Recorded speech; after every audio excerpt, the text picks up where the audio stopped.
காஞ்சிபுரம் மாவட்டம் வாலாஜாபாத்தை அடுத்த நத்தாநல்லூரில் வீட்டில் தனியாக இருந்த 80 வயதான மூதாட்டியை கொலை செய்து நகையை பறித்துச் சென்ற சம்பவத்தில் அதே ஊரைச் சேர்ந்த ராமராஜன் என்பவர் கைது செய்யப்பட்டுள்ளார். கடந்த மாதம் நடந்த சம்பவத்தில் மூதாட்டியின் தலையில் அம்மிக்கல்லை போட்டு அவர் கொலை செய்ததாக போலீசார் தெரிவித்தனர்.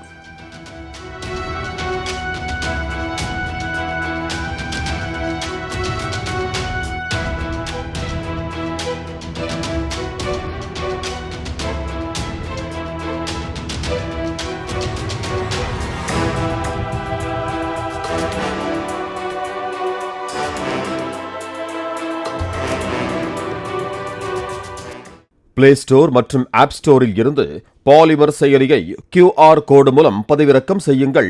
செய்திகளை உடனுக்குடன் பெறுங்கள்.